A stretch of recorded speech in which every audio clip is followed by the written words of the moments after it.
성의 운동을 선생님이랑 하죠. 자, 물품 안에 고유한 내용이면서 얘는 지구과학이랑 연결되는 천문 파트입니다. 자, 지구과학에서 가장 어렵다고 하는 게 천체이기 때문에 지금 방학 동안에 천체 파트를 특강 시간에 하고 계시거든요. 지구과학은 천체만 잘 건너가면 돼요. 나머지는 여러분들 광물, 암석, 판 구조론 뭐 이런 것들. 그래서 중학교 때 다 했던 거고 천체 파트만 조금 힘든데 그게 이제 물리랑 연결돼서 힘든 거예요. 그래서 물리에서 거기에 관련된 물리적인 내용들을 선생님이 설명해 보도록 할게요. 자, 오늘부터 하셔야 되는 게 바로 행성 운동입니다. 자, 하늘에 떠 있는 모든 물체를 하늘천 물체 채자 써서 천체라고 불러요. 하늘에 떠 있는 모든 물체들을 우리는 천체라고 합니다. 그게 운석이든 태양이든 상관없습니다. 다 천체라고 하는데 이 천체들은 각각이 자기만의 지위를 갖습니다. 그 지위에 맞춰 이름을 붙여주는 건데 그 중에서 첫 번째 항성이라고 하는 지위가 있죠. 이 항성을 우리가 뭐라 그러냐면 별이라고 불러요. 그래서 항성을 별이라고 하는데 항성이 되기 위한 조건이 딱 하나 있습니다. 뭘까요? 맞아요. 얘는 반드시 스스로 빛을 내야 된다 이 얘기입니다. 자, 이렇게 스스로 빛을 내는 아이가 태양계에는 몇 개 있을까요? 하나밖에 없어요. 태양밖에 없어요. 네. 그래서 태양계 안에는 태양이라고 하는 별 하나밖에 없으니까 태양계 밖에 있는 외계인이 태양계를 보면 그래서 반짝 빛나는 별 한 개밖에 안 보이지 그 주변에 있는 수금지와 목도 천에 안 보입니다. 됐죠? 자, 그런가 하면 두 번째 천체에는 행성이라는 지위를 갖는 아이도 존재합니다. 행성이 뭘까요? 이 행성은 반드시 별이라고 하는 항성을 중심으로 뭐 해야 되니? 공전. 이거 하고 있어야 돼요. 됐죠? 그래서 행성은 반드시 항성을 중심으로 뭐 하고 있어야 되냐면 공전하고 있는 아이들을 우리는 행성이라고 합니다. 그러면 태양계 안에는 이런 행성이 몇 개 있다고 중학교 2학년 때 배웠습니다. 8개. 네, 그래서 8개 있죠. 이 8개의 행성의 특징에 따라서 지구형 행성, 목성형 행성 그 다음에 지구보다 안쪽을 도는 걸 내행성, 지구보다 바깥궤도를 돌고 있는 걸 외행성 이렇게 불렀단 말이죠. 그래서 행성들을 우리는 그런 식으로도 분류할 수 있지만 행성이라고 하는 8개의 아이들이 그래서 행성이라는 공통된 이름을 갖는 건 태양을 중심으로 공전하고 있기 때문입니다. 되겠어? 근데 지구에는 태양계 안에는 행성의 역할을 하고 있는 게 또 있죠. 우리가 알고 있는 수금지와 목토라는 행성도 있지만 이 행성이라고 하기에는 크기가 너무 작은 아이들. 걔네들을 우리가 뭐라 합니까? 소행성. 그래서 소행성 또는 외소행성. 그래서 소행성의 무리는 화성과 목성 사이에 있고요.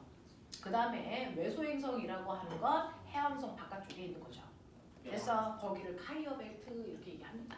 그래서 이런 식으로도 되어 있는데 어쨌든 행성이라는 건 별을 중심으로 공전해야 된다라고 하는 겁니다. 자, 그런가 하면 또 다른 지위를 갖는 아이도 있어요. 누가 있습니까? 위성이라는 아이도 있어요. 자, 이 위성이라는 아이는 누굴 중심으로 공전하냐면 행성을 중심으로 공전합니다. 행성을 중심으로 공전하기 때문에 행성이라고 하지 않습니다. 됐죠? 그래서 위성은 행성을 중심으로 공전하는 아이죠. 행성 중에 대표적인 게 지구입니다. 지구를 중심으로 공전하고 있는 아이가 누굴까요?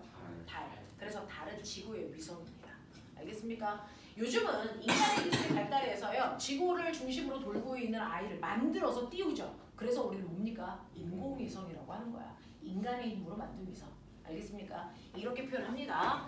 자, 그런가 하면 요즘은 잘 배우지 않지만 혜성이라고 하는 아이도 존재해요. 이 혜성이라고 하는 아이는요. 태양의 중심에서 해왕성까지를 엄청나게 큰 반지름으로 했을 때 원을 그리면 이게 태양계거든요.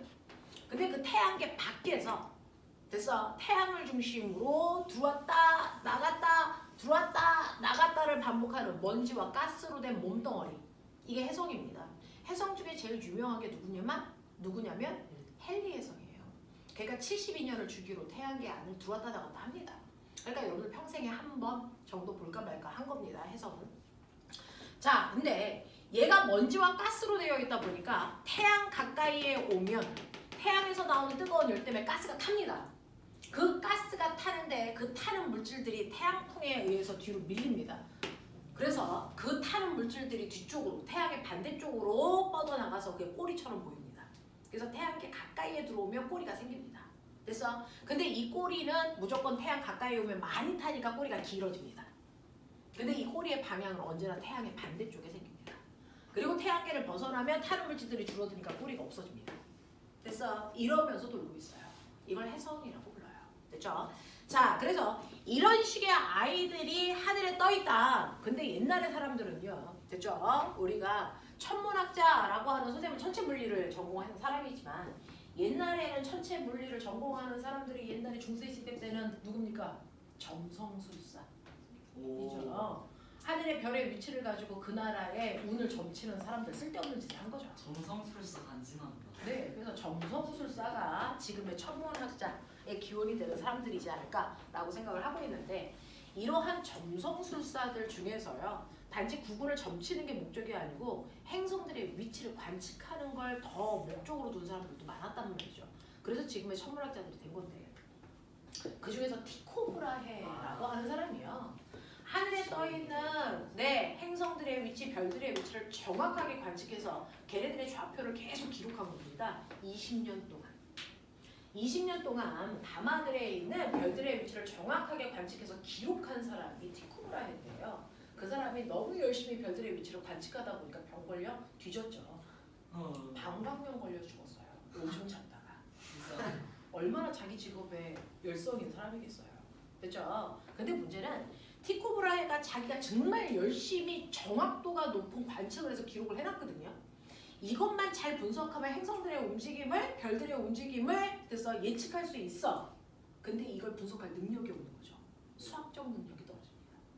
그래서 옆에 있는 마을에 수학을 되게 잘하는 또 다른 점성술사가 있죠. 그 사람이 이름이 케플러입니다.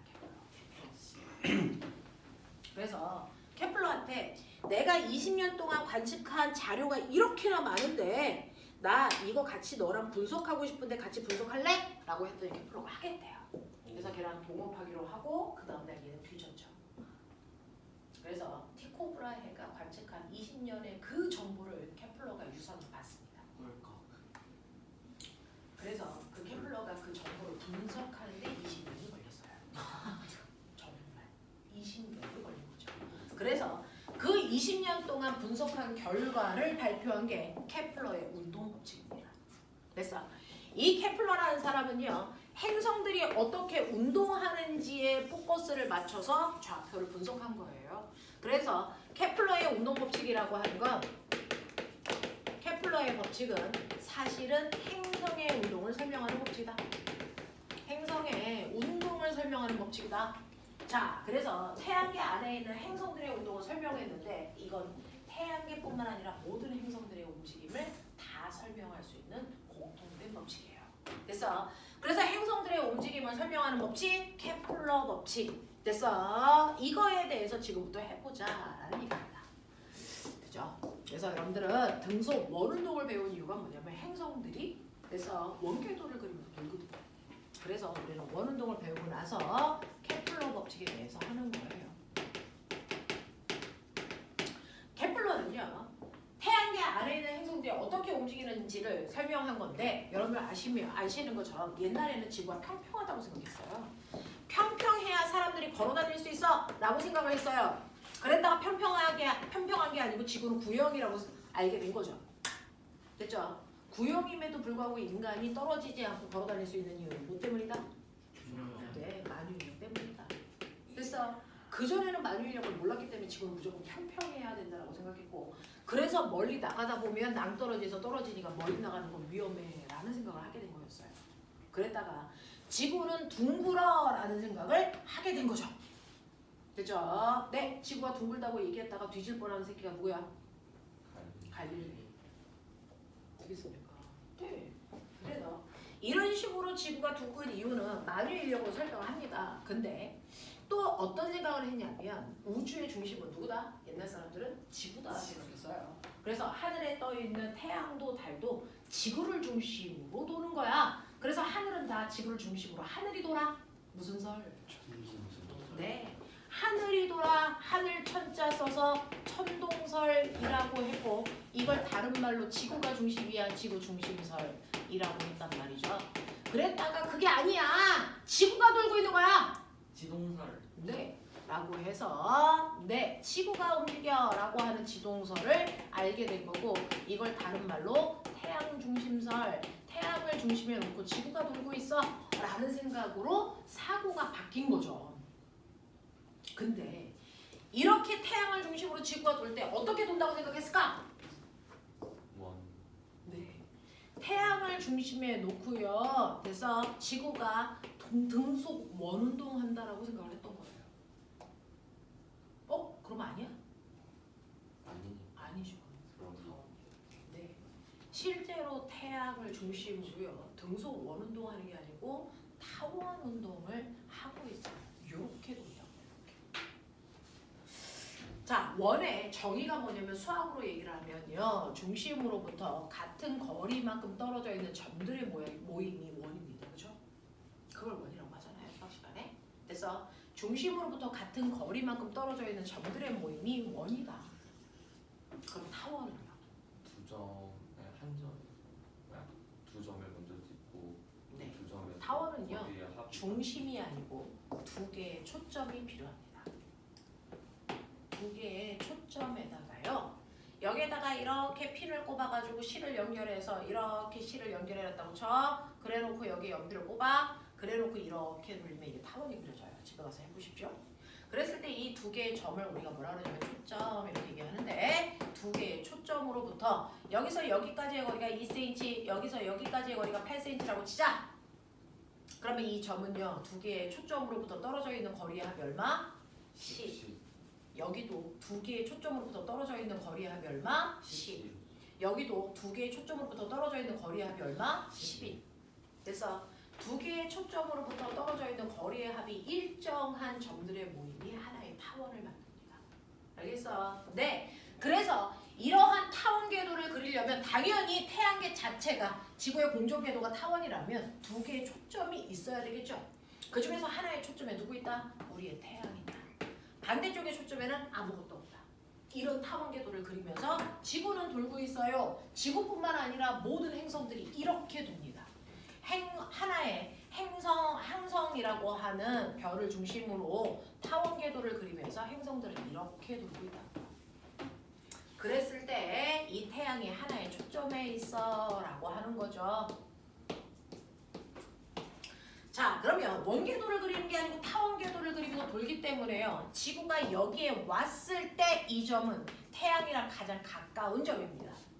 그 태양이랑 가장 가까운 점을 우리가 뭐라 그러냐면 가까울 근자 써서 근일점 이렇게 부르기로 했어요.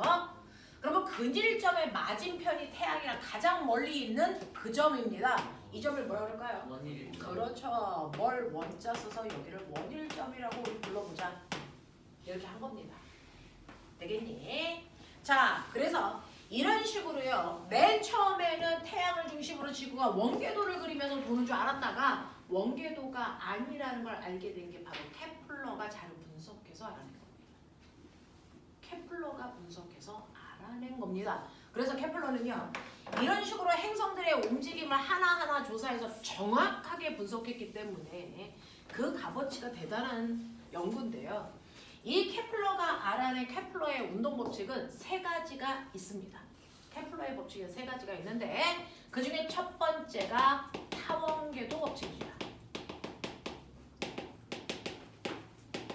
그리고 두 번째가 면적, 속도, 일정 법칙이고요.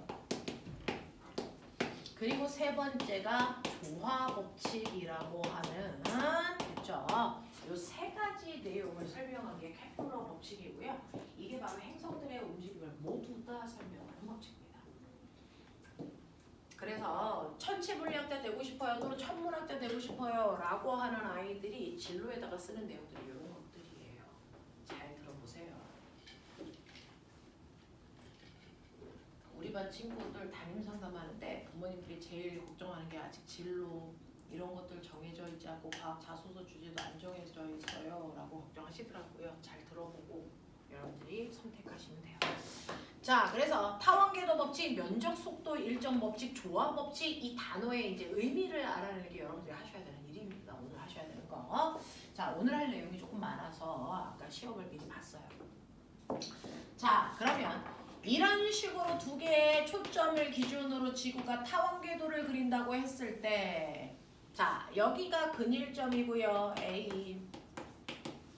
그리고 근일점 반대편이 원일점이라고 했습니다. B. 이렇게 둘 수밖에 없는데, 근데 문제는 이렇게 지구가 여기에 왔을 때 꼬맹아 뭘 받을까? 태양이 지구를 잡아당기는 만유인력을 받아요. 그리고 원일점에 왔을 때도 태양이 지구를 잡아당기는 만유인력이라는 걸 받는다고요. 근데 그 만유인력의 크기가 달라요. 맞아요. 그래서 여기서부터 시작입니다. 여기서부터 시작입니다.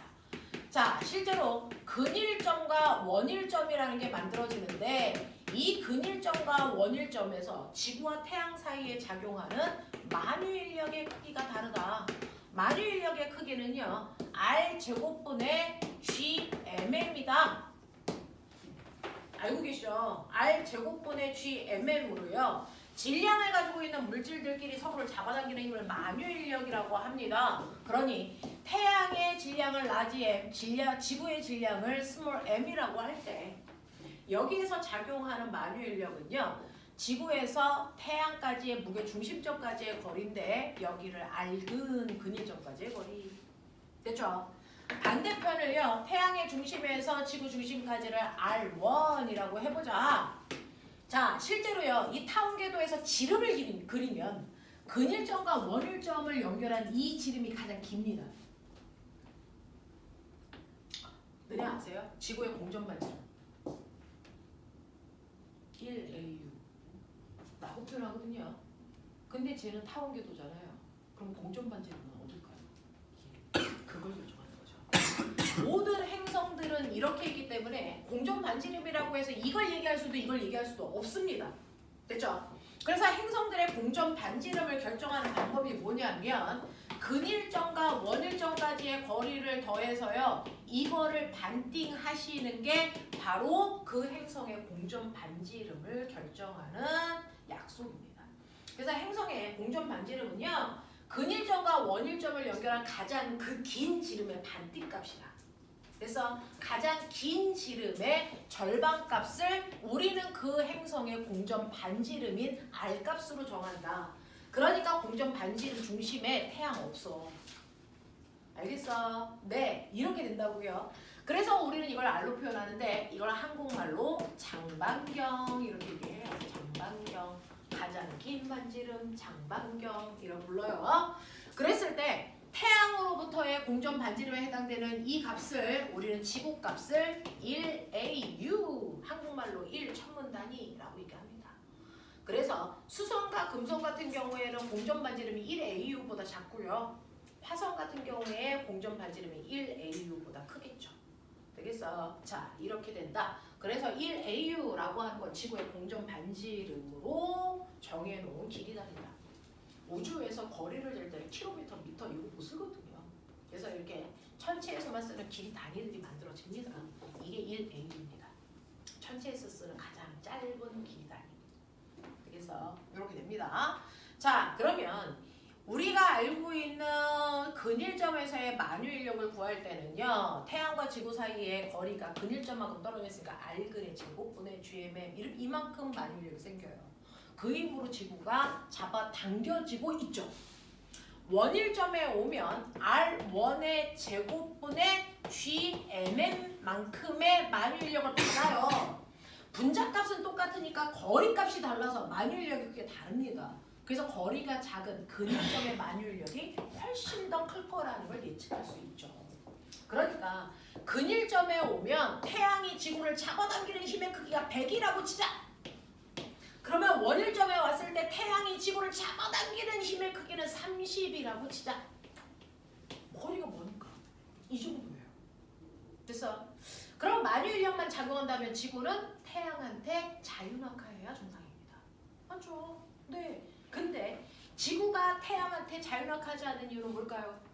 그 태양이 잡아당기는 힘과 똑같은 크기만큼 반대 방향으로 힘을 지구가 만듭니다. 그래서 근일점에 오면 100N이라는 힘을 반대 방향으로 만들어야 되고 원일점에 오면 30만큼 반대 방향으로 잡아당기는 힘을 만들어서 태양한테 먹히지도 우주한테 끌려가지도 않고 계속 그 자리를 뺑글뺑글 돕니다. 됐죠? 네. 자, 그러면 이 반대편으로 생기는 이 100N이라는 이 힘 어떻게 만들어요? 그거 만들려고 지구가 뭐 하는 겁니까? 도는 거예요. 실제로요, 원운동하는 물체들은요, 실제로 구심력이라는 힘을 받는데 그 구심력이라는 힘을 받는 물체는요, 이 힘만 받으면 안 끌려가요, 정상적으로. 그죠? 근데 끌려가지 않는 이유가 이것과 반대 방향으로 똑같은 크기에 뭘 만든다고요? 원심력. 그래서 지구는요, 뺑글뺑글 돌면서 매 순간 원심력이라는 걸 만드는데 근일점에 와서는 근일점에서 작용한 만유인력만큼 원심력을 만들고요. 원일점에 왔을 때는 원일점에서의 만유인력만큼 뭘 만든다? 원심력을 만든다. 그걸 우리는 똑같은 크기의 구심력으로 표현하는 거죠. 구심력을 만들려고. 되겠습니까? 돌고 있는 거죠. 그러면 여기에 왔을 때는요, 요만큼의 구심력이 만유인력, 저희 원심력 R분의 뭐요? M, V 제곱을 만드는데 요 크기가 얘랑 같아야 되는 거구나. 근데 이때 거리는 R근이구나. 됐어. 그래서 근일점의 거리 분의 M 됐어. 근일점을 지날 때 속도의 제곱 이 크기가 만유인력이랑 똑같아서 끌려가지 않는다는 거예요. 원일점을 지날 때는 R1분의 M 원일점의 속력의 제곱 요만큼을 만들어서 요 크기가 같아서 끌려가지도 우주로 날아가지도 않는다는 얘기입니다. 근데 문제는 이거랑 똑같은 크기를 만들려면요. 됐죠? 어때야 되냐면 거리가 여기는 R근인데 여기는 R근의 제곱이야. 오. 그래서 거리가 같다고 해서 이 크기가 같을 수가 없어. 그죠? 그러면은 그 차이만큼 얘는 그냥 R근인데 R근 제곱이잖아. 그 차이만큼을 맞춰주기 위해서 뭐가 바뀌니? 그때그때 그 지점에서의 속력이 달라집니다.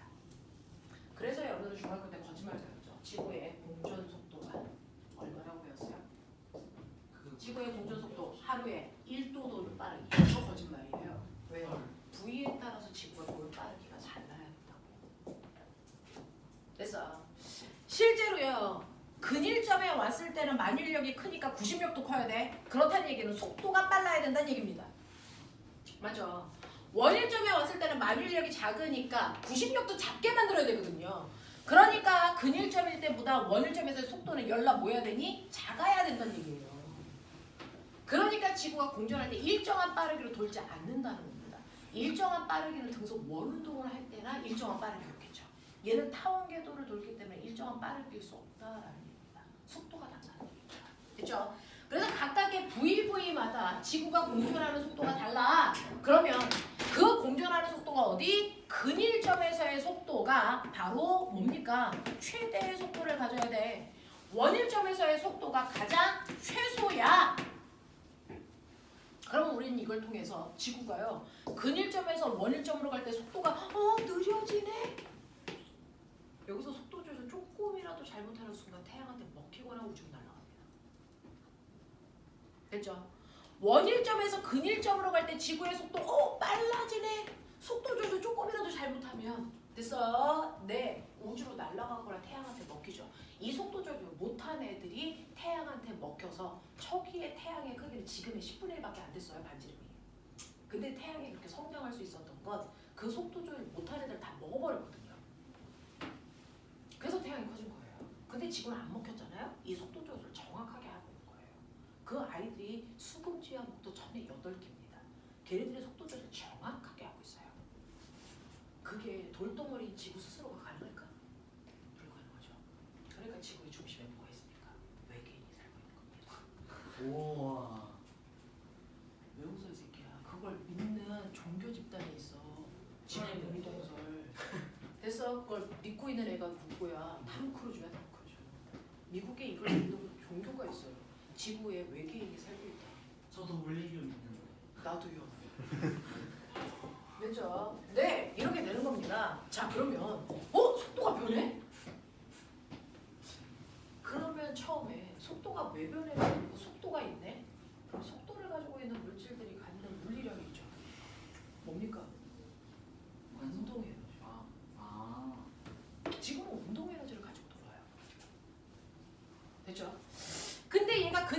원일점으로 간다는 얘기는 운동 에너지의 크기가 뭐 한다는 얘기입니까?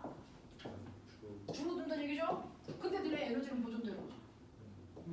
그럼 운동 에너지가 줄어든다는 얘기는 저 새끼가 일을 하지 않으면 다른 형태의 에너지로 바뀌었다는 얘기인데 빨리 골라.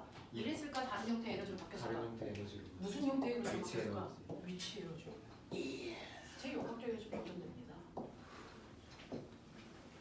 그럼 위치 에너지 뭔데요? 위치 에너지는요 지면에서 물체가 됐어. 네, 지면이 잡아당기는 중력이라고 하는 I 때문에 붙어 있는데 이걸 억지로 잡아당겨서 저 높은 곳으로 올렸을 때 생기는 에너지잖아요. 그러면 이걸 억지로 올리기 위해서 필요한 최소한의 힘이 그 I가 받는 중력이죠. 그래서 그 중력으로 얼마만큼 이동시켰어? H만큼 이동시키면서 사람이 해준 만큼 물체는 이를 받아 에너지가 됐다. 이게 바로 중력 포텐셜 에너지잖아요. 그러면 위치 에너지라고 하는 건 중력으로부터 떨어져 있는 거리. 됐어? 중력의 힘에다가 떨어져 있는 거리를 곱하는 건데 그러면 지구한테 중력을 주고 있는 게 누굽니까? 태양. 태양이죠. 그래서 보세요. 근일점은 태양으로부터 알근만큼만 떨어져 있어요. 요만큼의 위치 에너지입니다. 근데 원일점으로 가면 떨어져 있는 거리가 R1입니다. 그러니까 근일점에서 원일점으로 가면서 위치 에너지 보여집니까? 커지는 겁니다. 위치 에너지가 커지는 만큼 운동 에너지가 자연스럽게 뭐합니까? 감소합니다. 그래서 속도가 줄 수밖에 없는 거죠. 무슨 말인지 알겠어? 이런 얘기예요. 그러니까 얘는 굳이 속도 조절할 필요 없다. 에너지의 전환 때문에 저절로 속도로 바뀌는 거다. 그러니까 지구에는 외계인이 살지 않는다. 까비. 탐 크루즈 병신이다. 이런 얘기죠. 잘생겼잖아요. 그러니까 참는 거죠. 아니었으면 쌍욕을 했겠죠. 됐죠? 그래서요 우리는 그러면 저기에 저 아이에 됐죠? 운동 에너지요. 됐죠? 운동 에너지 위치 에너지를 구해보자고요. 전체요. 저 지구는요 얼마만큼의 위치 에너지 가지고 있어요? 네, 중력에다가 높이 곱하면 되는데 이 중력이 만유인력이니까 여기에서의 만유인력 얼마입니까? 이만큼이죠. 근일점에서의 만유인력은 R 근의 제곱 분의 GMM이라고 하는 게 mg 대신에 들어가면 돼요. 맞아? 거기다가 떨어져 있는 거리가 얼마지? R근 약분! 오 똑똑해. 그래서 전체 위치 에너지 구하는 식은 R분의 뭡니까? GMM이에요. 이게 천체의 위치 에너지 구하는 식입니다. 됐어? 천체에서의 위치 에너지는 mgh를 못 구합니다. 천체에서의 위치 에너지는 mgh를 못 구합니다. 중력 가속도가 다르니까. 됐죠? 천체에서의 위치 에너지는 R분의 GMM으로 계산합니다. R분의 GMM으로 계산합니다. 되겠어? R분의 GMM으로 계산합니다. 라고 하는 거죠. 천체에서의 위치 에너지는 새롭게 구하네? 네. 만일력 구하는 식은 R 제곱분의 GMM. 제곱만 띄면 위치 에너지. R분의 GMM. 알겠습니까? 이거예요. 자, 그러면 위치 에너지 구하는 모양이 새로우니까 운동 에너지 구하는 모양도 새롭게 해볼까? 뭐야? 운동 에너지는요. 만유인력이 90력이라며. 됐죠?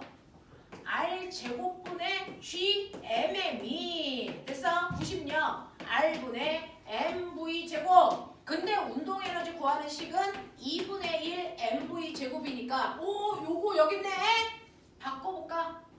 바꿨지. 되겠지? 요거 약분. 오. 네. 됐죠? 그리고 양변에 얼마 곱하면 되니? 2분의 1을 곱하면 요 모습이 되죠.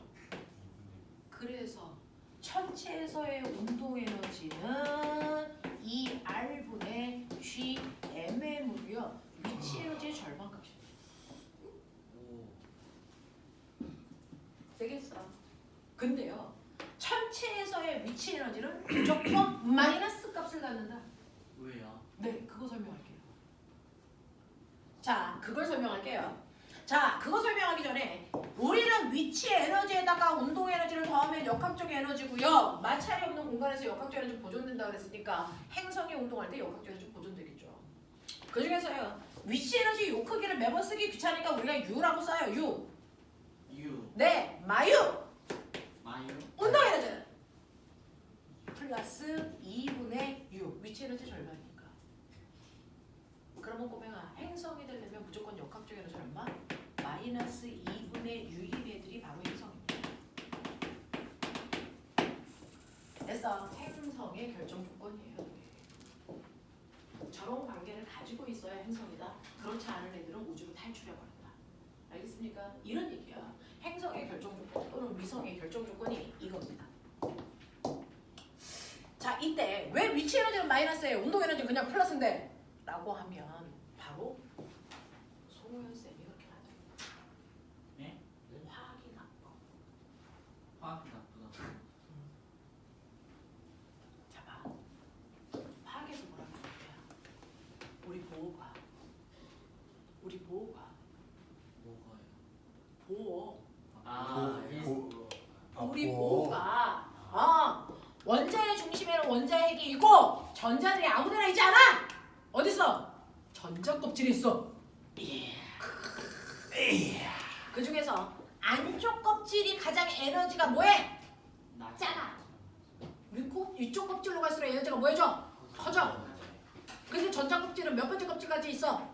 무한 번째 껍질까지 있으니 이 아이가 에너지가 얼마나 크겠어? 엄청 커. 대빵. 대빵 커. 영. 그러니까 그걸 숫자로 표현하기 힘드니까 얼마로 쓰겠다? 0으로 쓰겠다. 알아. 우리가 0이죠. 그러니까 그거보다 아래쪽 껍질은 무조건 에너지가 얼마야? 마이너스야. 그래서 이 새끼도 따라하는 거야. 아니 보여요. 그래서 위로 올라가면 올라갈수록 천체들의 위치 에너지 얼마나 크겠어? 얼마나 커?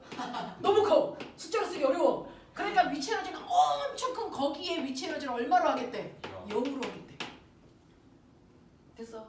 그럼 그거보다 아래쪽은 무조건 위치 에너지 무슨 값을 갖는데? 마이너스가. 그렇게 하는 거야. 그래서 행성들의 위치 에너지는 마이너스 값을 표현해요. 너무 큰 거기. 그 너무 큰 거기가 뭔지 아세요? 만유인력이 작용하지 않는 곳까지 갔을 때. 태양이 있을 때 태양의 만유인력이 작용하지 않는 거기까지 갔을 때 위치 에너지가 여기라고. 무슨 말인지 알겠습니까? 이거예요. 그래서 위치 에너지가 작용하지 않는 그곳까지에서의 위치 에너지의 크기. 위치 에너지가 그 중력이 작용하지 않는 그 순간까지 오면서는 위치 에너지가 제일 커지잖아. 그래서 여기까지 오는 순간 위치 에너지가 최고로 클 텐데 요 지점의 위치 에너지를 0이라고 하겠어. 알겠어? 근데 행성들은 그거보다 아래쪽에 있잖아. 그러니까 위치 에너지 마이너스야. 보호가 잘못한 거야. 난 아니야. 난 양수로 표현하고 싶었어. 보호는 음수래. 됐어? 그래서 천체의 위치 에너지 마유라고 표현하고요. 그때 행성이라면 위치 에너지는 무조건 그거의 절반 값이어야 끌려가지도 날아가지도 않는다. 그래서 역학적 에너지 마이너스 2분의 U다 라는 얘기야. 그러면 나는 좀 무서운 질문입니다. 그러면 나는 뭐 하고 싶으냐면 여기 지구에서요 로켓을 만들어서 쏘고 싶어. 왜요? 그래서 화성 갈 거니까. 여기서 공을 던지면요 얘가 속도가 0이 될 때까지 갔어. 그 다음에 어떻게 해? 떨어져요. 왜 떨어질까? 중력 때문에. 아직 만유인력이 있는 공간인 거지. 조금 더 빨리 떨어봐. 여기까지 갔어. 그때도 만유인력이 작용해. 그럼 뭐하니? 또 떨어져요. 너 떨어지. 내가 엄청 세게 던져서 여기까지 왔는데 와 지구의 만유인력 안 작용해. 근데 여기 왔는데 속도가 0이야. 떨어져 안 떨어져? 안 떨어져. 거기까지만 던지면 돼. 거기까지만 던지면 이 새끼 안 떨어져. 할 수 있겠다. 할 수 있겠지. 노력해보자. 류현진 정도면 이거 할 수 있는 속도야. 됐어? 네. 자, 그래서 여기까지 올 수 있는 속력으로 여기서 던지자. 이게 바로 지구의 대기권을 탈출하는 속도. 우주 제2속도야. 우리 저번에 우주 제1속도 했지. 루트 지랄. 오늘은 루트 2지랄. 이거 해보자. 그게 우주 제2속도라서 루트 2지랄이야. 제3속도는 루트 3지랄이겠지. 됐어? 자, 그래서 우주 제2속도 요거 해보자고. 요거. 제3속도는 없어. 없나요? 그냥 한 거야. 하나 만들어보자. 네가 해 이제. 화학에서 만들어봐. 우주 탈출 속도 이런 거 하나 만들면 되겠어. 우주 제2속도. 우주 탈출 속도.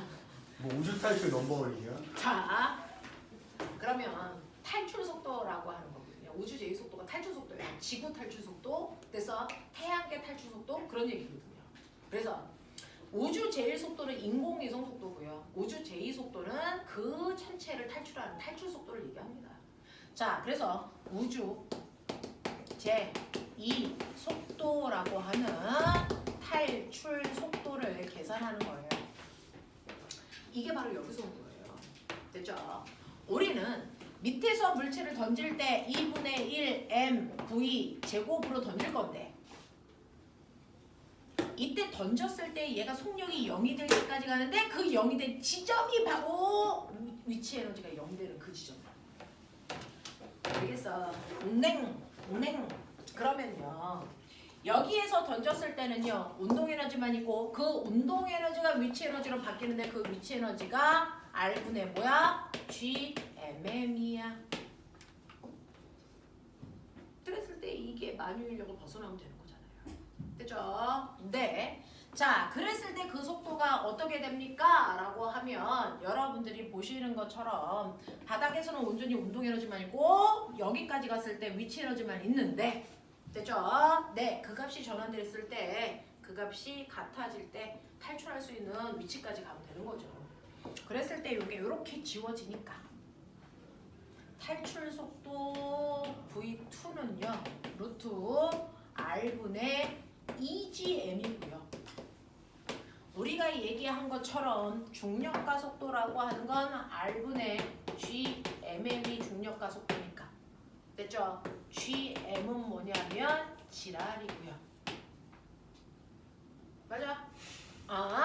그래서 GM 자리에다가 얘 집어넣으시면 네, R 제곱을 해줘. 그죠? 네, 그럼 요거 이렇게 오는 거고요. 그래서 여기다가 대입하시면 루트 R분의 2GR 제곱인데 요게 날라가요. 됐어? 그래서 루트 2지랄이 되는 거예요. 이 정도의 속도로 던지면 된다. 지구의 대기권을 벗어나기 위해서는 대략 12.2km/초의 속도로 던지면 된다. 이런 얘기야. 뭐야? 진짜 류현진이면 던지겠는데. 근데 1초에 12.2km 가는 속도는 가능하죠. 제가 이번 주에 연습해봐라. 야, 남자애들 정도면 저 정도 하지 1초에 12.2km 가지 않니? 아니, 제 최고 기록이 12km에서 0.2km 올라가지고. 그럼 너는 오늘 바로 연습하면 돼. 조딩도 120 던지는 시대인데. 아니 자. 그 아워잖아. 자, 1초에 열고 가면 돼요. 그래서 1초에 12.2km. 12.2km면 여기에서 저기 어디까지 가면 될까? 얘네는 어디 아냐? 선생님 뭐 올림픽 대로 타는 그쪽이 한 12km 정도 떨어져 있을까요? 가깝네. 여기서 김포공항? 뭐야 엄청 가까워. 여기서 김포공항 정도를 1초 만에 갈 수 있는 빨리? 1초는 듣기 힘들다. 우사인 볼트. 야, 금방 가잖아! 1초면 가지! 그 정도의 속도로 던지면 돼. 됐죠? 네, 그러면 지구의 만유인력을 벗어날 수 있죠. 이렇게 던진 게 보이죠, 보여요? 그래서 여기는 지구의 대기권을 탈출해서요. 저기 태양계 끝까지를 가고 있답니다. 되겠어? 자, 그래서 이런 식으로요. 여러분들이 보시는 것처럼 실제로 행성이 움직일 때요. 근일점에서 원일점으로 갈 때 속도가 줄어드는 이유가요. 바로 위치 에너지가 커지기 때문에 운동 에너지가 감소할 수밖에 없어서 그렇다. 되겠어? 에너지 전환이다 라고 하는 거 기억해 두시면 됩니다. 그래서 이런 식으로 첫 번째 여러분들이 알아두셔야 되는 케플러의 법칙 중에서 제일 법칙이 타원 궤도 법칙이고요. 이 타원 궤도 법칙에서 반지름이라고 하는 장반경의 크기는 근일점과 원일점의 거리를 더한 값의 반띵한 값이 이고요. 그리고 이때 근일점과 원일점이 생기는데 근일점과 원일점에서의 특징이 어떤지를 한번 보셔야 됩니다. 되겠니? 이런 것들이 이해되는지 한번 확인하시면 타원궤도 법칙이라고 하는 첫 번째 법칙은 된 거고요. 자, 그러고 나면 이제 두 번째가 우리가 보도 듣도 못한 새로운 단어가 하나 나와요. 면적, 속도, 일정, 법칙. 오. 요게 물리와 지구과학에서 공통으로 나오는 겁니다. 면적, 속도, 일정, 법칙이라는 게 있어요. 면적, 속도, 일정, 법칙이 뭡니까? 라고 하면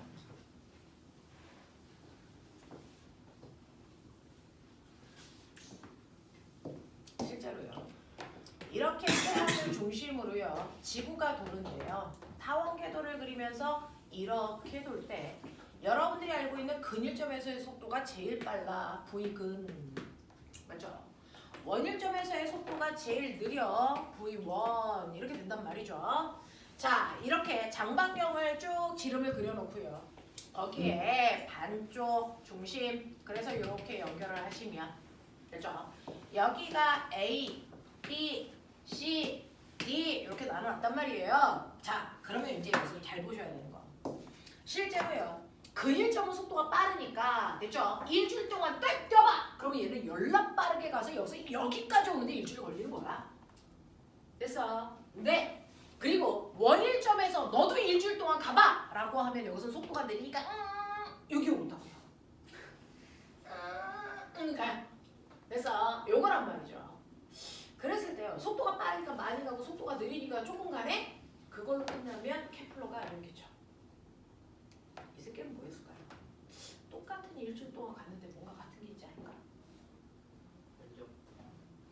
증거가 바로 태양을 중심으로 했을 때 쓸고 지나간 부채꼴의 이면적을 한번 보자. 이게 친구가 없어서 가능합니다. 친구가 있어 매일 밤 노래방 가려면 이 짓을 하겠니? 못하지. 친구가 없는 아이들이 하는 거야. 그러니까 너네는 과거를 갈 수 있어. 친구가 없잖아. 과거에서 친구 너네는 최적의 과학도야. 친구가 없잖아. 동거리 정도 인싸력이면은 자, 보세요. 여기서도 일주일 동안 이렇게 가서 쓸고 지나간 요 면적. 되죠? 네, 면적은 무조건 태양을 중심으로 부채꼴 면적을 그립니다. 그랬을 때 똑같이 일주일 동안 쓸고 지나간 이 면적의 값이 정확하게 일치한다는 걸 수학적으로 분석해 놓은 아이야. 정말 친구가 없는 아이죠. 이걸 어떻게 생각하겠습니까? 됐죠? 네, 그래서 같은 시간 동안에 쓸고 지나간 면적은 언제나 같아야 된다? 그게 바로 면적, 속도, 일정, 법칙입니다. 면적이 같아. 같은 시간 동안 쓸고 지나간 면적은 무조건 같아야 돼. 선생님, 근일점에서만? 원일점에서만? 아니, 여기요.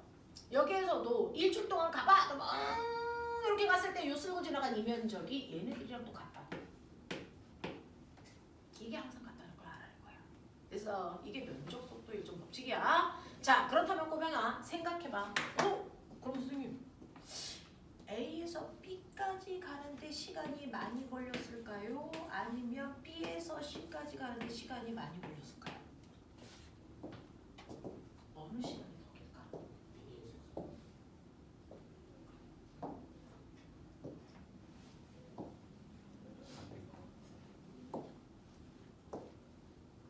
B가 어디예요? B가 B지 개새끼야. 여기가 B지 새끼야. 무서워. 정확하게 지름의 절반인 위치. 그래서 여기서 수선의 발을 내린 거야. 됐죠? 네. A에서 B까지 가는데 시간이 더 많이 걸렸을까? B에서 C까지 가는데 시간이 더 많이 걸렸을까?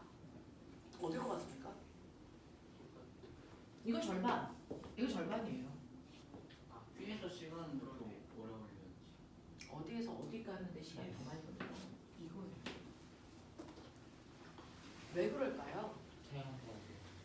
이게 얼마나 좋은 거냐면요. 시간은 눈에 보이지 않아요. 그죠? 그러니까 어느 쪽 시간이 더 많이 걸렸어? 눈에 보이지 않으니까 우리가 생각하는 게 오래 걸리는 건데 이걸 눈에 보이는 면적으로 환산해 주는 거야. 같은 시간 동안에 쓸고 지나간 면적이 다르니까 면적 크기를 비교하면 시간의 크기를 비교할 수 있다는 거예요. 그러니 A에서 B까지 가는데 걸리는 시간은요. 부채꼴, 태양을 중심으로 부채꼴 면적을 그렸을 때 요만큼의 시간이 걸려. 이거예요. 근데 B에서 C까지 가는데 걸린 시간은요. 여러분들이 보시는 것처럼 B에서 C까지 태양을 중심으로 부채꼴 면적을 그렸을 때 요만큼의 면적이 필요하다고. 그랬을 때 B에서 C까지 가는 데는요. 이 타원의 면적의 4분의 1보다 작은 면적이 필요하죠. 근데 얘는 4분의 1의 면적보다 크죠. 이 시간이 더 길다고요. 알겠어? 이 얘기예요. 그래서 면적 속도 일정 법칙은 눈에 보이지 않는 시간을 눈에 보이는 면적으로 환산해 줄 수 있는 근거를 만든 사람이야. 되겠어? 자, 그랬을 때 꼬맹아 잘 봐. A에서 B까지의 이 면적이요. 얘 한 바퀴 도는데 주기가 T라고 치자. 되겠어? 네. 자, 그랬을 때요. 여기에서 A에서 B까지 가는데 걸린 시간이 8분의 1T라면 B에서 C까지 가는데 걸린 시간은 얼마일까?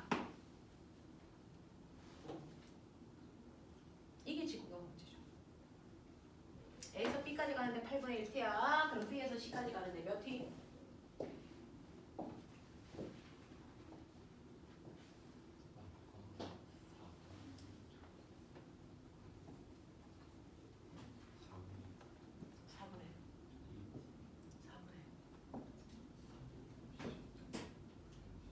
와, 탈타임인가?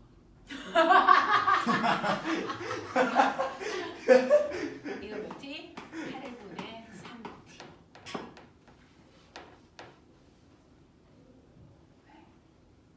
지금이야. 좀 아니야. 아 그래. 4분의 여기서 여기까지가 전체 타원 면적의 절반이죠. 그죠? 그럼 걸린 시간도 절반이래요. 그죠? 그러니 전체 주기가 T니까 여기서 여기까지 가는데 걸린 시간은 2분의 1T여야 합니다. 납득하냐? 그러니까 여기가 8분의 1T면 여기가 8분의 3T여야 합쳐서 2분의 1T죠. 아유 알겠어. 박근혜 저걸 할 때마다 놀리고 지랄이야. 저거 화물 저 병신 새끼 저거. 화는 저보다 절반 정도 이소리를 덜 들었기 때문에 알겠어. 아 피가 끄는데. 아, 그 물을 과정에서 저기 하는 것만 터득했나봐요. 물조 과정에서 뜨는 것은 아직 몰라서. 되겠어. 공무원 전용이. 오케이. 자, 여기서요. 그러면 여기에서요. 여기에서 여기까지 가는데 몇 티 걸릴까? 요거. 저기가 요거 몇 티 걸릴까? 8분의 3T. 그렇죠. 요거랑 요게 대칭이죠. 8분의 3T예요. 여기가 8분의 1T. 하겠니? 요런 것들이야. 그래서 이런 식으로 눈에 보이지 않는 시간을요. 그죠? 눈에 보이는 값으로 환산한 거다라고 하는 걸로 머릿속에 집어넣으시면 되는데 이거 가지고 엄청난 걸 우리가 해결할 수 있어요. 실제로요. 우리가 이렇게 연결하면 근일점, 원일점. 맞아. 그랬을 때요. 같은 시간 동안에 쓸고 지나간 면적 같다 그랬으니까 여기 근일점에서 얘가 V 근이라는 속도를 이렇게 가고 있어요. 근데 이걸 아주 코딱지만큼 됐어. 네, 1분 동안 가봐. 그럼 진짜 조금 갔겠죠? 아무리 빨라도. 됐죠? 네, 엄청나게 쭉 갔을 거예요. 됐죠? 그랬을 때 요 쓸고 지나간 이 면적하고 여기서도 1분 동안 너 가봐 이 새끼야. 그러면 여기 막 점이겠죠? 됐죠? 네, 요 면적하고 어때야 된다고? 같아야 된다. 우와. 여기서는 V1의 속도로 갈 텐데 요거는 VR1인데 이거는 R근인데 너무 잠깐 동안 보니까 됐어. 이건 호가 아니고 현이네. 병신. 알죠? 그럼 이건 부채꼴이 아니고 삼각형이다. 요 넓이 S. 됐어. 요 넓이 S2. 이게 같아. 됐어. S1 대 S2가 같죠. 선생님이 이렇게 얘기하는 게 바로 미분입니다. 맞죠? 이게 미분이잖아요. 시간을 최소한으로 줄여놓고 됐어. 구하는 거 아닙니까? 자, 그래서 우리는 미분을 들어갈 수 없으니까 정말 짧다면 이렇게 얘기하는 거겠지만 나중에 대학 가면 미분합니다. 시간에 대해서. 되겠어? 자, 그랬을 때요. 요 넓이는 호가 아니고 현이니까 삼각형 넓이네. B평 곱하기 높이 곱하기 2분의 1 이거잖아요. 그죠? 이때 이 밑변의 길이가 얼마일까? 요 길이가 얼마일까? 요 길이가? 제가 더 뛰겠어. VT 새끼야. VT. 속력 곱하기 시간 새끼야. 알겠어? 그래서 밑변의 길이는 삼각형이니까 2분의 1이고요. 밑변의 길이는 VT인데 여기서는 근일적으로 뛰고 있으니까 V 근 T. 되겠어? 그러니까 높이가 얼마일까? 코딱지라니까 요 길이나 요 길이나 똑같지? 알근. 어때? 괜찮지? 이렇게 돼요. 그죠? 자, 여기는 어떻습니까? 라고 하면 2분의 1 V 원일정 곱하기 T R1 요거라고요. 이 넓이가 같은 거야. 그죠?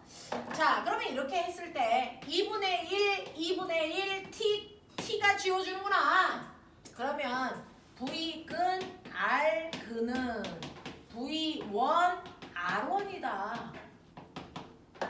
근데 지구에서 태양까지 근일점의 거리가 1일 때 태양에서 원일점까지의 거리가 3이다.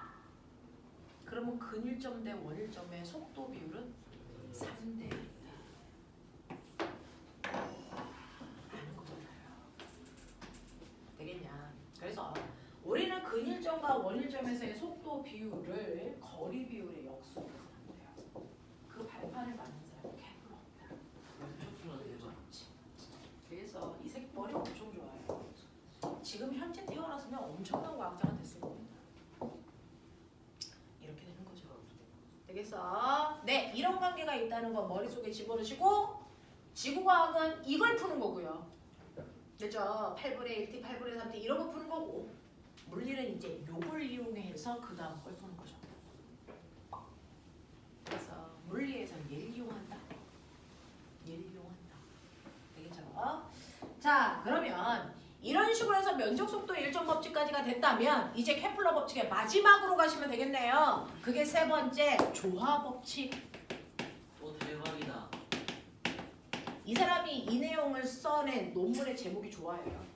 너무 좋아. 그 조화 말고 새끼야. 조화롭다 할 때 좋아요. 그래서 뭔가 조화로움을 가지고 있다라는 겁니다. 누가? 행성이. 지금 1번과 2번은 지구만의 운동 또는 수성만의 운동에서의 설명이에요. 근데 태양계 안에는 태양을 중심으로 돌고 있는 행성이 8개 있잖아요. 이 8개들이 가지고 있는 공통점이 있다는 거죠. 그게 조화 법칙이에요. 됐어? 수, 금, 지, 화, 목, 토, 천, 해 얘네들의 규칙성. 자, 수성은요. 안쪽 궤도를 도니까 이렇게 돌아서 제자리에 오면 되니까 공전 주기가 짧습니다. 얘 한 바퀴 돌 때 70일 정도밖에 안 걸려요. 그러니까 여러분들 수성에 살면 70일마다 한 살씩 쳐먹는 거죠. 그래서 저는 수성으로 안 갑니다. 응? 지구는 그거보다 먼 거리를 도니까 한 바퀴 돌아오는데 365일이라는 지구 시간이 걸리겠죠. 여기는 해왕성은 왜? 대박. 저기 살면은 안 늙겠지. 100년 걸린다. 지구 시간으로 100년 걸립니다. 그러니까 해왕성으로 가면 너네와 나는 다 똑같이 0살이야. 우리 말 터도 되지. 그치? 네, 이런 것들. 또 우리가 인가요? 자, 그래서 이런 식으로 되어 있는데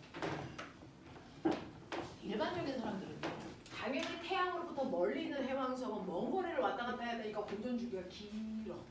수성은 짧아. 여기서 끝내는 아이들이 병신인 거고요. 케플러는 길어? 얜 짧아? 그 안에 규칙성은 없어? 아 진짜 친구 없나 이 보다. 얘기한 거야. 되겠어. 여기에서 얘는요 뭐 하라느냐면 그죠? 네, 공전 주기의 제곱이 공전 반지름의 세제곱이랑 정확하게 비례한다는 걸 알아낸 사람이에요. 개쩐다. 지구는요 공전 주기가 1년, 그거의 제곱, 공전 반지름은 1AU. 그래서 같죠. 케플러도 저거 세제곱 배우고 제곱 배우고 앉아 있어. 네. 아 이거 증명. 자, 근데요 지구에 비해서 공전 반지름이 되겠냐? 네, 2배이면 지구에 비해서 공전 반지름이 2배 큰 애가 있다고 치자. 얘 공전 주기 얼마일까? 빨리. 지구에 비해서 공전 반지름이 2배 커요. 그럼 공전 주기는요 몇 배 클까요? 빨리 해. 2루트 2년. 지구가 1년이니까 이 새끼는 2루트 2년 걸려. 알겠어? 알겠어? 네. 공전 반지름이 9배 커요. 공전 주기. 와. 27.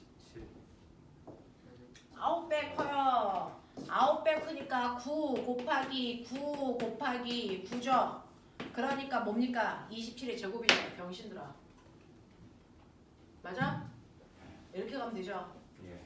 됐니? 네. 이렇게 가면 돼요. 그러면 공전 주기가 8배 길어. 공전만 지르면 16 루트 2 4 16이요? 왜왜왜 아 바보. 됐다. 얼마? 4배 길죠. 오 그래서 공전 주기가 8배 커라고 하는 8배라고 하는 건 사실은 4 곱하기 2 곱하기 4 곱하기 2죠. 그러니까 얘는 4의 세제곱이죠. 알겠습니까? 이런 식으로요. 그죠? 네, 이런 관계를 알아낸 사람이 케플러인데요. 케플러가 이거 설명하고 나서 전 세계적으로 엄청 유명한 센세이션을 일으켰어요. 유럽에서 석학이라고 하는 애들이 그죠? 와, 케플러 엄청 대단하다. 그래서 대단히 핫한 과학자였어요. 그랬더니 그 옆마을에 샘쟁이가 살았죠. 친구 없는데 열등감에 쩌든 샘쟁이 새끼가 하나가 있어요. 누굴까요? 뉴턴입니다. 뉴턴이라는 샘쟁이가 남잘 되는 꼴을 보고 싶지 않거든. 그러니까 저 새끼가 발표한 논문 중에 허점이 있을 것이다. 아하 내가 그거 증명해야지. 그래서 골방에 갇혀서 저거 증명합니다. 하나부터 열까지. 저거 맞나? 수학에 오류는 없나? 이 지랄 하는 거야. 이 지랄. 그래서 얘는 이걸 증명하려고 합니다. 이걸 증명하는 과정에서 얻어 걸린 게 있습니다. 그게 바로 만유인력 법칙입니다. 개포르기. 만유인력 법칙은요. 사과 떨어지는 거 보고 알아낸 게 아니고 케플러의 제3 법칙이 맞나? 그래서 네, 검증하다가 얻어 걸린 법칙이야. 그러면 우리는 거꾸로 여기서 여기로 가볼게. 이게 되나? 여러분들이 알고 있는 만유인력은 R 제곱분의 GMM이고요. 그래서 이게 물체가 도는 부심력이죠. R분의 M V 제곱이죠. 그래서 네, 근데 이 V가 뭐예요? 한 바퀴 도는데 걸리는 시간분의 원둘레죠. 그래서 V 제곱을 우리는 T 제곱분의 4 파이 R 제곱으로 바꿔도 무방합니다. 이게 V의 정체니까. 그래서 V 제곱의 정체니까. 자, 그랬을 때 여러분들이 보시는 것처럼요. 아니, ER 하나 주고줘, M 하나 지워줘요. 그래놓고 T 제곱으로 묶어버리면 T 제곱은 정리해버리면 어떤 일이 나타납니까? T 제곱은 GM분의 4 파이 제곱의 R 세제곱입니다. 맞아요. 그래서 보면 GM 상수 4파이 제곱 상수. 그래서 요거를 비례상수 K로 바꾸죠. 그래서 T 제곱이 K R 세제곱이랑 같아요. 그러니까 T의 제곱은 R 세제곱이랑 뭐한다? 비례한다. 조합법칙을 쓰는 거죠. 뉴턴은 이걸 거꾸로 끌고 갔더니 이상한 애 하나가 발견되는 거예요. 이상한 애 하나가 발견되는데 그게 이거예요. 어떤 힘이 질량만으로 만들어진다는 거죠. 그래서 어떤 힘이 질량만으로 만들어지는 힘이 있어요. 이 힘이 뭘까? 이걸 만유인력이라고 발표하는 겁니다. 알겠어? 그래서 이런 식으로 케플러의 제3법칙 조합법칙이 만유의 인력을 만들어냈다라고 하는 거기까지의 내용입니다. 자, 그러면 할 수 있는 거 다 했어요? 자, 그럼 우리 볼게요. 아까 말씀드렸습니다. 98페이지 그림 하나 보죠. 98페이지에 밑에 있는 그림 보세요. 지구에는 만유인력이라는 게 작용하고 밖으로 튕겨나가려는 회전하는 힘, 전향력이 작용해서 그 두 개를 합한 게 중력이고, 그래서 중력은 실제로는 지구 중심 방향을 하고 일치하진 않는다라는 그림이 98페이지에 나와 있고요. 그 다음에 해마다 옥스포드인가? 라는 대학에서요. 거기 공대 되게 유명하잖아요. MIT인가 옥스포드인가? 거기서 해마다 1월 1일날 발표하는 게 있어요. 걔가 발표하는 게 뭘까요? 지구에 커다란 구멍을 뚫어요. 구멍을 뚫고요. 여기서 세 고수를 떨어뜨리면 이 새끼는 어떤 운동할까? 이 세 고수는 어떤 운동할까? 단전자선. 이게요. 왔다리 갔다리 왔다리 갔다리 반진동입니다. 그랬을 때 그 대학에서요 해마다 발표하는 게 뭐냐면 이거 왕복 운동하는 반진동 운동하는데 이때 주기가 얼마인지 이거 발표를 해마다 지금 거의 100년 가까이 하고 있어요. 걔네들은 행사입니다. 저게 행사예요. 이거요. 맨 처음에 시작은 뭘로 했겠어요?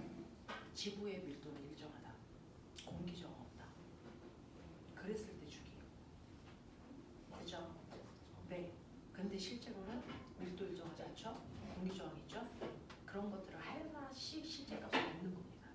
그랬을 때 실제로 왕복 운동하는 주기를 지금 소수점 두째짜리까지 오차를 줄였답니다.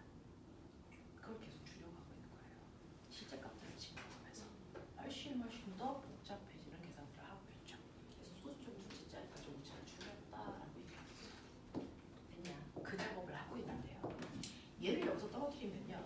얘는 지구의 중심에서 작용하는 만유인력이 이 방향 보세요. 복원력 방향이죠. 그러니까 얘가 여기서 떨어질 때는 운동 방향과 같은 방향으로 힘을 받으니까 속도가 점점 빨라져서 평형점에 왔는데 얘병을 못 멈춰. 운동 관성이야. 그냥 지나가. 지나가는데 운동 방향과 반대 방향의 힘을 받으니까 속도가 점점 줄어들어. 그래서 속도가 0이 돼서 다시 끌려가. 이거 무한 반복한다고요. 불쌍. 뭔지 알겠죠? 네, 이겁니다. 자, 그래서 대표적으로 지구에다 구멍을 뚫으면 이렇게 반진동 운동을 할 거다라는 얘기가 99페이지에 나와 있습니다. 자, 그 다음에 여러분들한테 보여드리는 101페이지 보시면 우주 제1속도, 우주 제2속도 구하는 방법, 루트 지랄, 루트 이지랄을 해석하는 방법들이 나와 있으니까 한번 읽어보시면 돼요. 그죠? 넘어갈게요.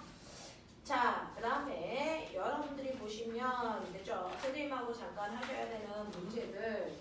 자, 104페이지부터 오늘 숙제가요. 104페이지부터 네, 특히 물어나는 사람들은 여기까지는 진지하게 푸셔야 됩니다. 109페이지까지. 그래서 오늘 숙제일 건데 그 중에서요 선생님하고 몇몇 개의 문제들을 풀죠. 오늘 우리가 봤던 케플러가 이런 계통이야 라고 하는 거죠. 자, 일단은 개념 정리하고 가야 되니까 2번 합니다. 2번, 3번, 6번 보이세요? 시작. 2, 3, 6.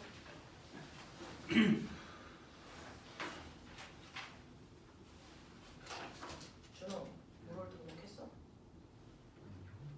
접수기가 아직 있어. 진짜요? 이번 주 금요일까지야. 네? 진짜요? 아, 이번 주 수요일이 오늘이래? 오늘까지야. 준호 서둘러? 윤우한테 연락해놓을게요. 누구한테? 유사하세요. 아, 윤서한테 오늘까지야. 그래서 아프구나 개머리가. 이걸 해야 돼 말아야 돼. 현우한테도 얘기해줘야겠다. 제가 책값은 내준다는데 안 하는데. 책값 내준다는 게 싫대. 자, 빨리 풀어.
복수하겠습니다. 그렇게 수학해야 되겠지. 윤리 선생님 없는데 수학하는 거야? 네? 재령쌤이 너무 무서워요. 오늘 재령쌤이 남나 볼까? 재랑쌤 안 남으셔야 재랑쌤 일찍 들어가서 쉬셔야 돼요. 왜요? 아프시다. 맞아요. 감기 걸리셔.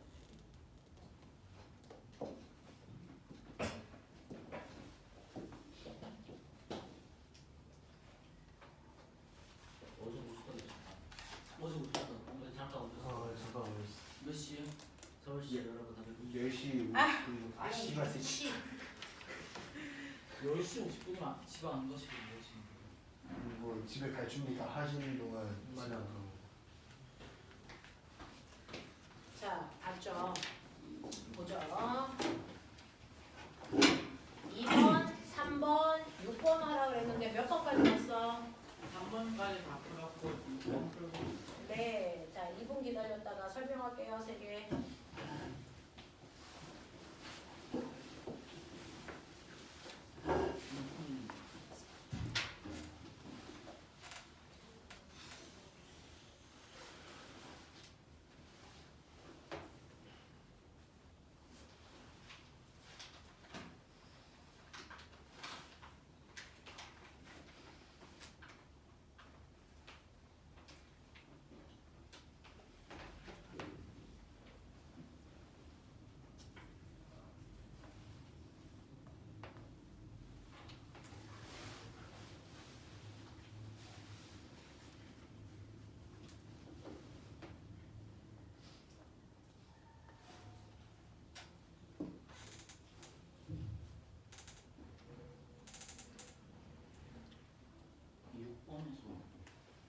AB가 똑같아.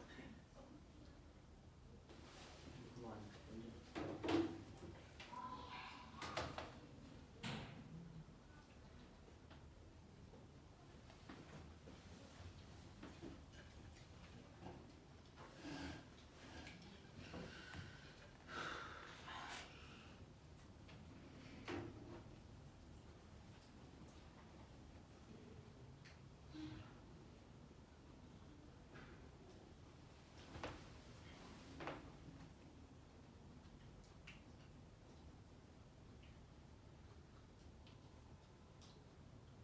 선생님 공전 속도는 질량의 방정식 다 똑같아요. 생각해봐.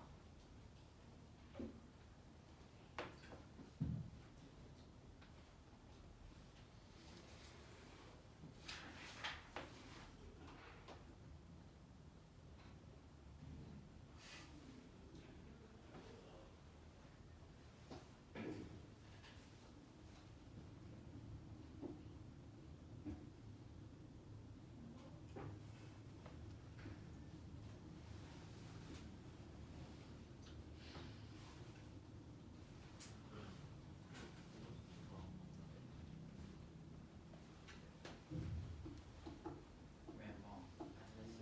맞지?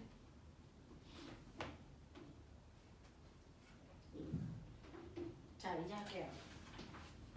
자, 여러분들이 보시면 2번 같은 문제를 보시면 자, 결국은 행성들의 운동도 다 구심력을 기반으로 하고 있어요. 자, 보시면 그림은 태양 주위를 타원 궤도를 공전하는 행성이 A에서 B까지, C에서 D까지 이동하는데 걸린 시간을 T1과 T2라고 할 거다. T1과 T2 동안 행성과 태양을 이은 직선이 쓸고 간 면적 각각 S1, S2가 뭐하다고요?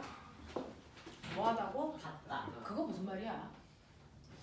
시간이 T1, T2 같은 시간이다. 이거 얘기하는 거죠. 면적 속도 일정 법칙입니다.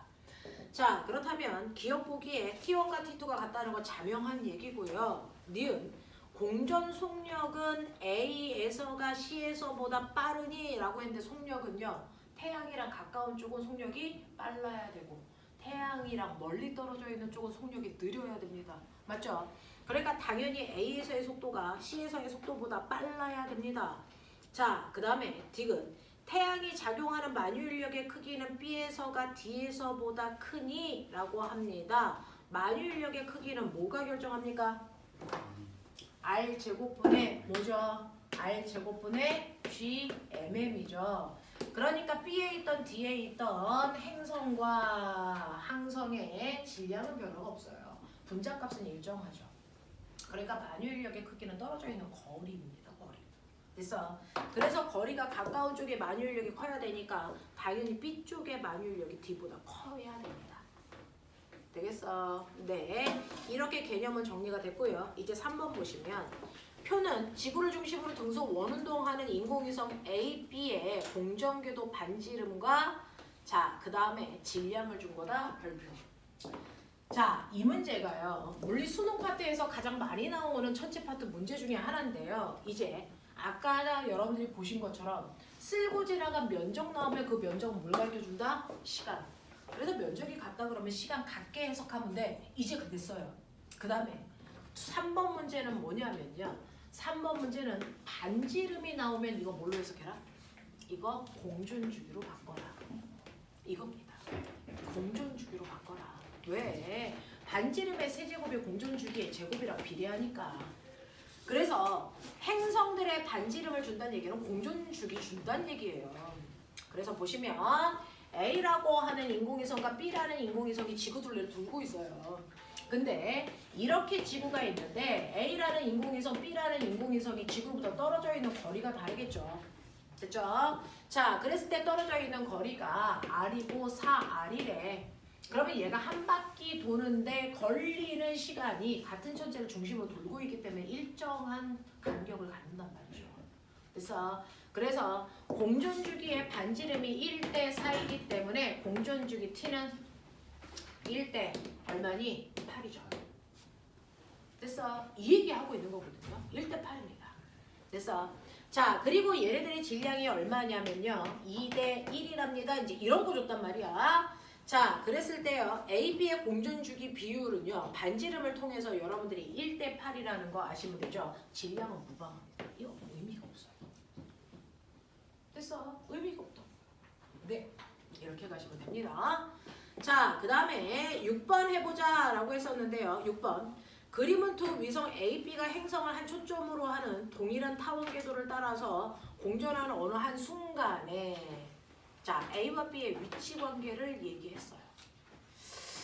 자, 이렇게 됩니다. 자, 이 중에서 A가 A, B, C, D 점을 차례로 움직이고 있을 때 시각이고요. 그 다음에 D 행성으로부터 가장 먼 공전궤도 점에 D는 행성으로부터 가장 먼 지점입니다. 라고 했으니까 D가 원일점이라는 뜻이겠죠.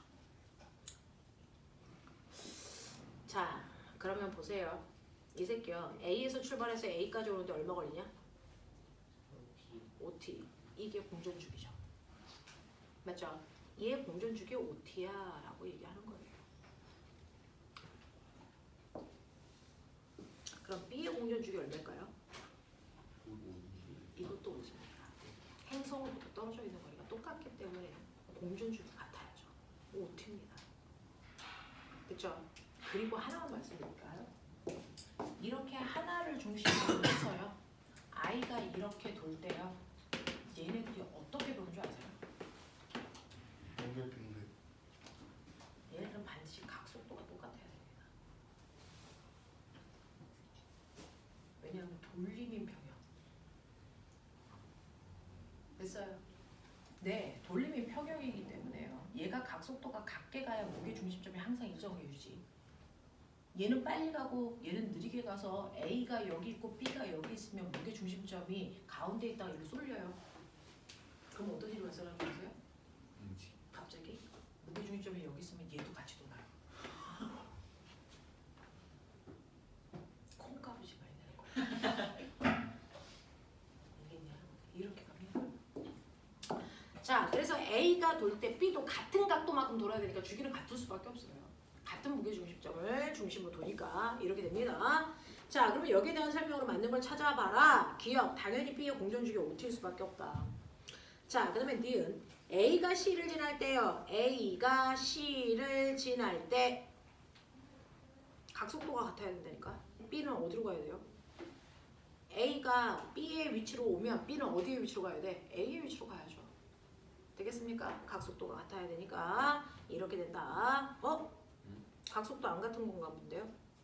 각도가 다른가 본데요? A가 B까지 올 때 그죠? 얘는 근일점을 지나니까 빨리 지나갔네. B는 원일점 지나가니까 느리게 지나가네. 그죠? A가 어디로 갈 때? C로 갈 때 B는 A까지 갈 수 있니 없니? 못 가죠. 면적 속도 일정 법칙이 성립을 안 해요. 그죠? 면적이 같아야 되기 때문에. 그래서 B는 A보다 조금 덜 가야 되겠네요. 네, 면적 속도가 같아야죠. 주기가 같으니까. 자, 그 다음에요. 지금 B가 D를 지날 때, B가 D를 지날 때 A와 B의 속력은 같습니까? 라고 한다고요. B가 D를 지날 때 A와 D의 속력이 같아야 되니 적어도 A는 반대편 근일점 근처 가 있겠죠. 그러면 A의 속도가 B의 속도보다 뭐 해야 되니? 빨라야죠. 되겠습니까? 이런 느낌으로 가야 돼. 이런 느낌으로 가야 돼. 자, 시간이 몇 시니? 10시요. 왜? 10시 1분이요. 자, 정리하죠. 여기까지 하겠습니다. 집에 가자. 물론 난 안다. 아 진짜로.